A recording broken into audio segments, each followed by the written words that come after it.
Hello friends, welcome to Sugan's cookery. இன்றைக்கி நம்ம பார்க்க போகிறது எல்லாருக்குமே ரொம்ப பிடிச்ச வாழைக்காய் வறுவல், அதுவும் குறைவான எண்ணெய் யூஸ் பண்ணி எப்படி பண்ணுறது அப்படிங்கிறது தான்.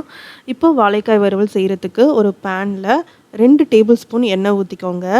எண்ணெய் நல்லா காஞ்சதுக்கப்புறம் அதில் 3 பல்லு பூண்டு, 1 டீஸ்பூன் சோம்பு, இது ரெண்டுத்தையும் தட்டி சேர்த்துக்கலாம். அது கூட வாசத்துக்காக ஒரு கொத்து கருவேப்பிலை சேர்த்துட்டு இது எல்லாத்தையும் எண்ணெயிலே வதக்கி விட்டுக்கோங்க.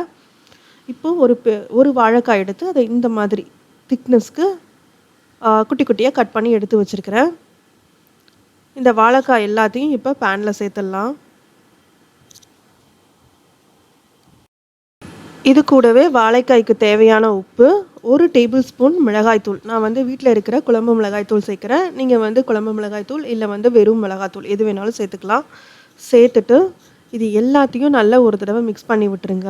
இந்த மிளகாத்தூள், உப்பு, அந்த எண்ணெய், பூண்டு இது எல்லாமே ஓரளவுக்கு நல்லா மிக்ஸ் ஆகணும். அந்த மாதிரி ஜஸ்ட்டு ஒரு நிமிஷம் லைட்டாக அப்படி மிக்ஸ் பண்ணி விட்டுருங்க. இப்போ பார்த்தீங்கன்னா எல்லாத்தையும் ஓரளவுக்கு நல்லா மிக்ஸ் பண்ணியாச்சு.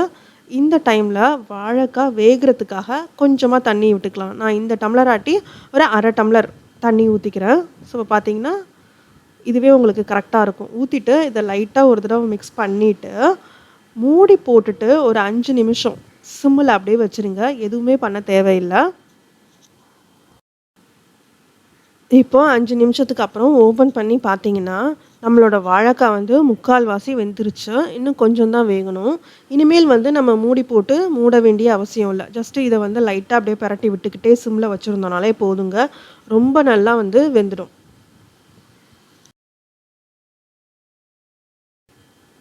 இப்போ பாருங்கள், நம்ம வாழைக்காவை பரட்டிக்கிட்டே இருந்தோம் இல்லையா, இதில் இருக்கிற தண்ணி எல்லாம் வத்திடுச்சு. பார்க்கும்போதே உங்களுக்கு நல்ல ஒரு அருமையான வாழைக்காய் வறுவல் ரெடி ஆகிடுச்சு. இந்த டைமில் நீங்கள் வேணும்னா ஜஸ்ட்டு 1 டேபிள் ஸ்பூன் லைட்டாக அப்படியே எண்ணெய் விட்டுட்டு மீடியம் ஃப்ளேமில் வச்சு லைட்டாக ஒரு பரட்டி எடுத்திங்கன்னா நல்லா இன்னுமே மொறுன்னு சூப்பரான ஒரு வாழைக்காய் வறுவல் கிடைக்கும்.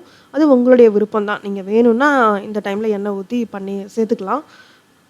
அவ்வளோதாங்க. சூப்பராக ஒரு 7லேருந்து 8 நிமிஷத்துக்குள்ளே டக்குன்னு ஒரு சூப்பரான வாழைக்காய் வறுவல் ரெடி ஆகிடுச்சு. இந்த வீடியோ உங்களுக்கு பிடிச்சிருந்ததுன்னா வீடியோவை லைக் பண்ணுங்கள். மறக்காமல் நம்ம சுகன்ஸ் குக்கரி சேனலை சப்ஸ்கிரைப் பண்ணுங்கள். தேங்க்ஸ் ஃபார் வாட்சிங்.